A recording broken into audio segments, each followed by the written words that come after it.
যুক্তরাষ্ট্র ইসরায়েলের বন্ধুত্বের কথা অজানা নয় কারো। ডোনাল্ড ট্রাম্প ক্ষমতায় আসার পর যেন আরো গাঢ় হয়েছে সম্পর্ক। ক্ষমতায় আসার 1 মাসের মধ্যেই হোয়াইট হাউসে দাওয়াত করেছেন ইসরায়েলি প্রধানমন্ত্রী বেনিয়ামিন নেতানিয়াহুকে। দাওয়াত গ্রহণ করে যুক্তরাষ্ট্র সফর করছেন বিবি। একই দিন জাতিসংঘের নিরাপত্তা পরিষদে ইসরায়েলের বিরুদ্ধে একাধিকবার যুদ্ধবিরতির চুক্তি ভঙ্গের অভিযোগ দায়ের করেছে লেবানন। নিউ ইয়র্কে লেবাননের স্থায়ী মিশনের মাধ্যমে অভিযোগ দায়ের করা হয়।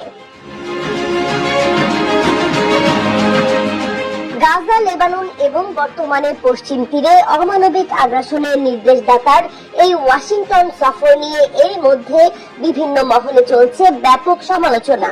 অবশ্য ইসরায়েলি প্রধানমন্ত্রী এ সফরকে বড় বিজয় হিসেবেই দেখছেন। অনেক মহলে গুজব উঠেছে ইসরায়েলের মানচিত্র আরো বড় করতে মার্কিন প্রেসিডেন্টের সাথে এই বৈঠক করছেন নেতানিয়াহু। দুই নেতার সাক্ষাতে গাজায় দ্বিতীয় ধাপের যুদ্ধবিরতি নিয়ে আলোচনা হবে কিনা তা নিয়েও চলছে নানা জল্পনা কল্পনা। যদিও এ ইস্যুতে আলাপ শুরু করতে জোর দিচ্ছে মধ্যস্থতাকারী দেশ কাতার। তবে আবার যুদ্ধ শুরু করতে ক্রমাগত চাপ সৃষ্টি করছেন ইসরায়েলের ডানপন্থী নেতারা। এতে পরিস্থিতি বেশ জটিল হয়ে উঠছে বলে মনে করছেন অনেক বিশ্লেষক। এদিকে যুদ্ধবিরতি নিয়ে নেতিবাচক ইঙ্গিত দিয়েছেন মার্কিন প্রেসিডেন্টও। বৈঠকের আগেই এক বিবৃতিতে মার্কিন প্রেসিডেন্ট জানান, গাজায় যুদ্ধবিরতি বেশি দিন টিকবে না বলে মনে করেন তিনি। এমন পরিস্থিতিতে যুদ্ধবিরতি আসলেই কতদিন কার্যকর থাকবে তা নিয়ে নতুন করে দেখা দিয়েছে শঙ্কা। ট্রাম্পের সঙ্গে বৈঠকে নেতানিয়াহু হামাসকে নির্মূলের বিষয়ে প্রস্তাব রাখতে পারেন বলে জানিয়েছে ইসরায়েলের গণমাধ্যম দ্য টাইমস অব ইসরায়েল।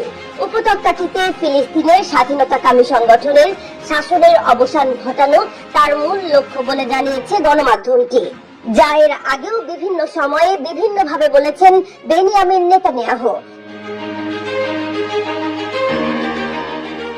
এদিকে ইরান ইস্যুতে বেশি জোর না দিয়ে মধ্যপ্রাচ্যে নিয়ন্ত্রণের জন্য ইসরায়েলের সঙ্গে সৌদি আরব, সংযুক্ত আরব আমিরাতের সুসম্পর্ক গড়ে তোলার চেষ্টা করা হবে বলে জানিয়েছেন ইসরায়েলের সরকারি এক কর্মকর্তা।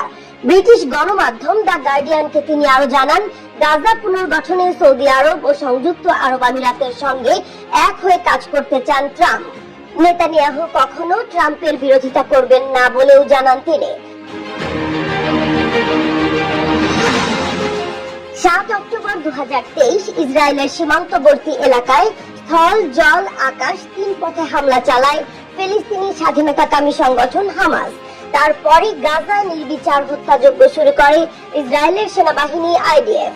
1 বছরের বেশি সময় ধরে চলা সংঘাতে গাজায় প্রাণ হারিয়েছেন 47,000-এর বেশি ফিলিস্তিনি, আহত 1 লাখের বেশি।